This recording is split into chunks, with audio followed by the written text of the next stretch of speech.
guys, Assalamualaikum warahmatullahi wabarakatuh. Welcome back to my learning journal di pertemuan keempat. Nah, sebelumnya gue mau perkenalkan diri lagi buat siapa tahu ada penonton baru nih ya.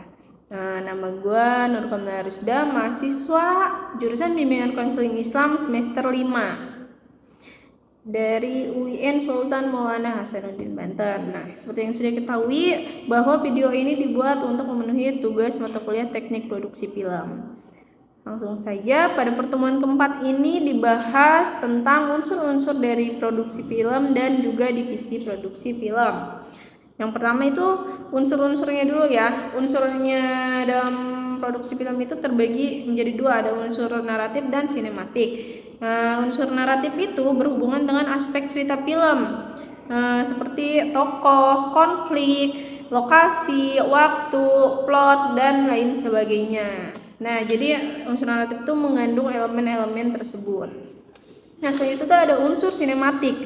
Apa itu unsur sinematik? Nah, unsur sinematik sendiri ini terbagi menjadi beberapa bagian. Yang pertama itu ada mise en scene. Scene itu berarti kan potongan gambar. Nah, kalau mise en scene ini berarti hal yang berada di depan kamera seperti setting, tata cahaya, make up atau tata rias, dan pemain. Nah, pokoknya segala sesuatu yang terletak di depan kamera yang sudah diatur berdasarkan set dan arahan dari sutradara, seperti itu. Nah, di sini setting itu seluruh elemen latar dan semua properti yang digunakan dalam produksi film itu harus dibuat senyata mungkin gitu. Misalnya ininya kayak di pegunungan gitu kan, bener-bener harus nyata gitu, kayak neraka gitu. Pokoknya gimana caranya dibuat kayak neraka settingnya itu. Terus make up itu tata rias karakter. Nah, misalnya karakternya jahat, pokoknya dibuat penegasan tata rias ini tuh, penegasan dari karakter. Nah, selanjutnya ada pencahayaan. Pencahayaan itu terbagi menjadi dua. Ada pencahayaan alami dan buatan. Pencahayaan alami itu misalnya dari di alam gitu. Kalau buatan ya misalnya kita ada di dalam ruangan pakai cahaya buatan. Nah, selanjutnya itu ada pemain. Pemain pelaku yang menjalankan dan menggerakkan cerita dan memotivasi naratif yang terdapat dalam sebuah film. Seperti itu. Nah, selanjutnya itu ada sinematografi. Sinematografi itu mengambil peran ketika seluruh aspek mise en scene sudah dipersiapkan. Jadi itu tadi kayak setting, make up, pencahayaan dan pemain itu udah siap semuanya. Selanjutnya itu sinematografi mengambil peran. Nah, sinematografi juga disebut aktivitas melukis, merekam, menangkap, mengambil gerak dengan bantuan cahaya. Nah, unsur dari sinematografi ini yaitu kamera dan film. Itu pertama, yang kedua framing, yang ketiga itu durasi gambar.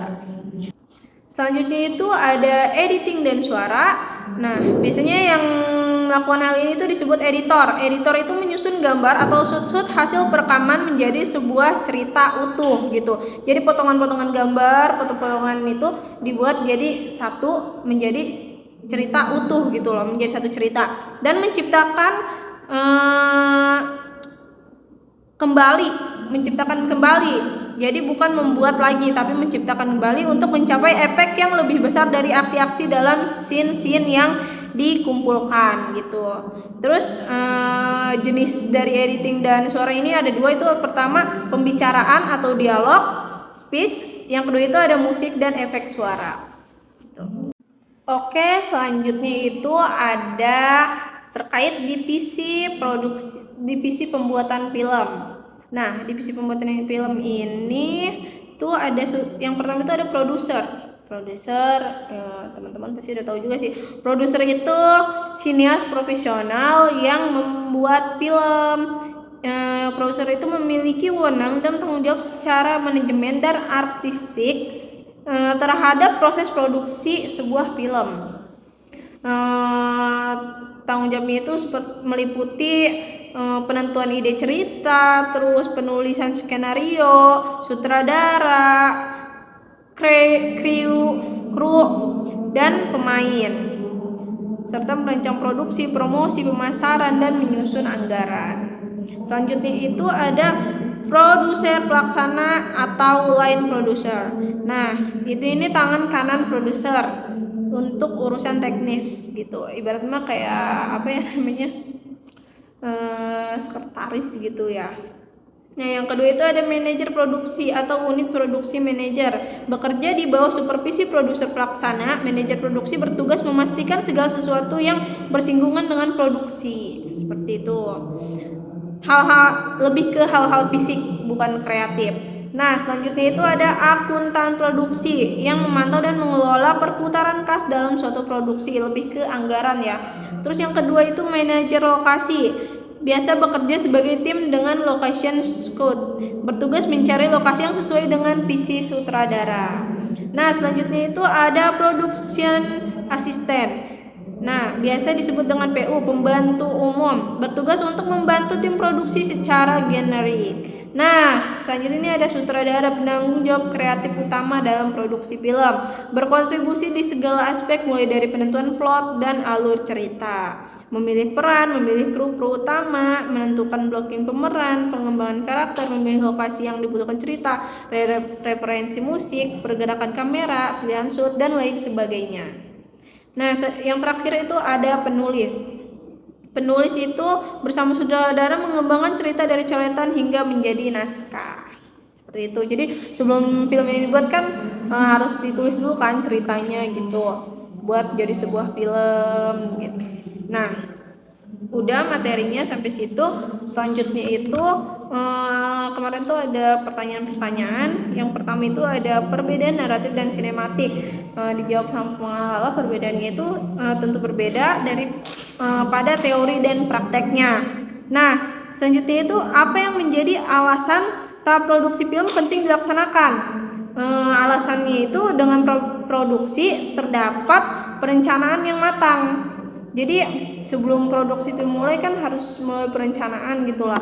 Nah, di praproduksi ini nih semua perencanaan sebelum dimulai produksi dirancang gitu kan. Setelah dirancang barulah dimulai produksi, karena tanpa perencanaan mungkin akan timbul masalah-masalah ketika produksi gitu.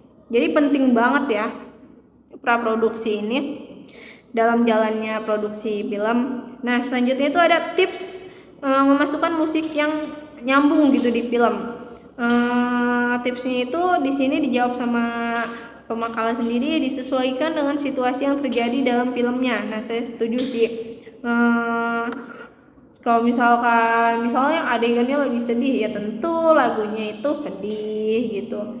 Terus kalau misalkan lagi jatuh cinta romantis, ya lagu-lagunya yang romantis. Nah, terus catatan juga kita harus terkait lagu ini jangan sampai melanggar hak cipta gitu. Nah, selanjutnya ada pertanyaan, kenapa harus ada pemilihan lokasi padahal bisa diedit gitu loh? Kenapa? Nah, pertama itu menyesuaikan dengan tema filmnya. Bisa aja nih pakai edit gitu tuh. Namun edit itu lebih memerlukan anggaran yang lebih besar dibanding kita ke lokasi langsung gitu. Nah, plusnya juga kalau kita ke lokasi langsung itu bisa mempermudah editing gitu. Nah, selanjutnya itu ada pertanyaan lagi, bisa nggak dalam film unsurnya itu hanya ada satu, misalnya hanya ada unsur sinematik aja? Kalau menurut saya itu bisa, cuman pemakalah kemarin bilang tuh nggak bisa ya karena harus ada 2 unsur, tapi menurut saya bisa. Dan di makalah juga ditulis bahwa ada sebuah film yang tidak terdapat unsur naratif yang disebut non naratif gitu, tidak terdapat elemen-elemen yang terdapat di dalam unsur-unsur naratif seperti itu. Nah, kemarin juga dikasih contohnya tuh seperti film eksperimental. Film eksperimental kan itu tidak mengandung plot gitu, berarti tidak mengandung unsur naratif dong gitu, berarti bisa hanya mengandung unsur sinematik saja, seperti itu. Nah, sepertinya sekian materi pada pertemuan keempat ini. Wassalamualaikum warahmatullahi wabarakatuh. See you next time guys. Dadah.